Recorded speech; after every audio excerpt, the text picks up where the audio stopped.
How's it going, guys? As you can see, I'm sitting out here at my boat getting ready to fly down to Vegas for the FLW Havasu tournament. I'm signed up as a co-angler. I'm still a couple spots out on the waiting list, but I think we're in good shape to get in. So what I wanted to do for this week is something pretty simple and straightforward, not quite as time consuming as last week, but I want to talk to you guys about something that's totally taken the nation by storm, and that is fishing spy baits, specifically the Spinbait 80, which I really think is the best spy bait type lure, sinking prop bait that there is.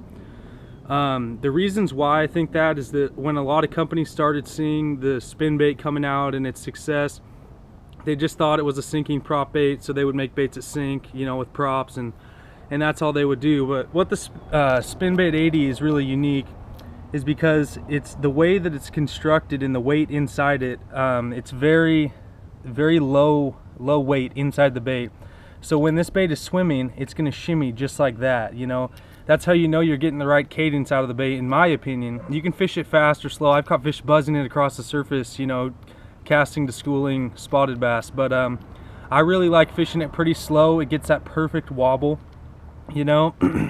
It's almost like two actions in one. The fish, you know, they feel the props, they see it's very natural bait, and then they see that wobble, and it's really a cool deal. I got a couple here that I've caught a lot of fish on. You can see this one. I'm not sure if it'll pick it up, but got a lot of hook rash on it. That one's probably caught 60 or 70 fish.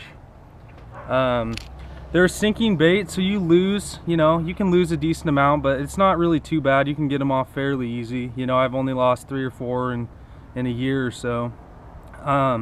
They really shine when you're fishing suspended fish, clear water. Another thing you can do that I really like to do is I like to cast it out as far as I can, count it down to the depth that I'm fishing. Once you get accustomed to fishing this bait, it's really easy to know what depth it's tracking at and stuff like that. And what I like to do is just follow contours with that bait, you know, a foot or two off the surface. If I'm going where I know there's a break or something like that, I'll reel it and then I'll let it pause, and on the fall it'll wiggle just like a Senko does. And that's really key. One of the biggest fish I've caught on the Spinbait so far was about a 6-pound largemouth, and it ate it on the fall, you know, so that's definitely an interesting little tidbit of information you might want to try. I'll reel it and then hit a break, let it sink down, and then just like trace the bottom with the bait. Another cool thing to do is just reel it and then kill it. Like I said, it'll give it that you know, wiggle on the fall. I like fishing it around grass for that reason. Anytime you can get grass, it's 10 or 12 feet deep, you can just reel it through over top the grass, kill it, you know, let it go in a hole a little bit, and fish will come up and smoke it.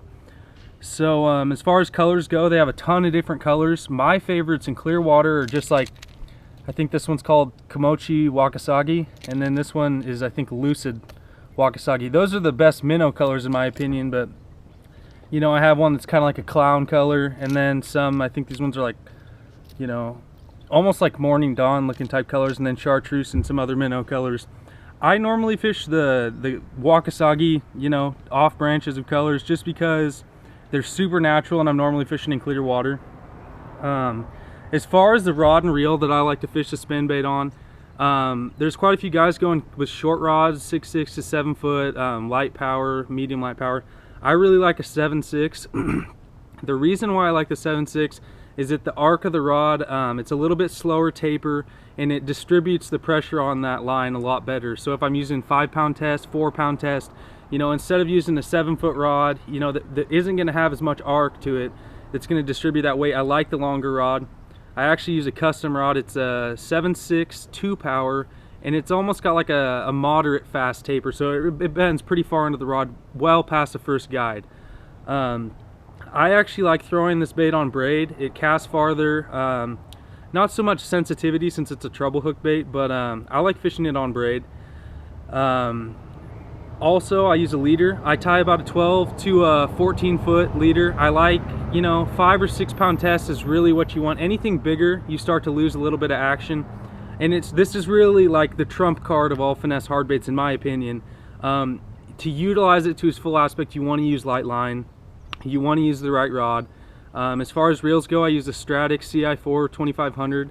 Super light reel. It goes on that rod. I actually had to design the rod with the reel seat slightly farther up the blank to help balance because it's such a light reel. But overall, it's really an awesome finesse technique to utilize. I would highly recommend you guys get it in your tournament arsenal. As far as the tips go of how I fish it, you know, pretty straightforward.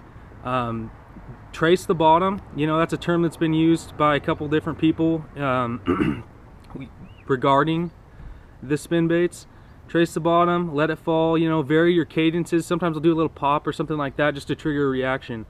But other than that, it really puts fish in the boat for you. I've caught hundreds of fish on these things, you know, just in 1 year, probably 500 or 600 fish, which is insane. You know, and some big ones too, fish over, you know, 5 and 6 pounds. So it's definitely a bait. It speaks for itself. It's in my opinion, total leader of its category. You know, in rip baits, as you can see, I have a rip bait box here. That's where I put these spin baits. You know, you have a couple different types of baits that are pretty similar. You know, one might work better on a different day. I've never found a day where a small finesse sinking prop bait like the spin bait where a different one had worked better than the spin bait. It's such a well-designed quality bait. I would highly recommend you guys get it. Use these tips I've given you to fish this new bait that's taking the country by storm, and I'm sure you'll find success. So let me know how you guys do. Stay tuned for next week. I'll maybe check in with you guys from Havasu. Hopefully I'll get into that tournament and I'll let you guys know how I do. Thanks.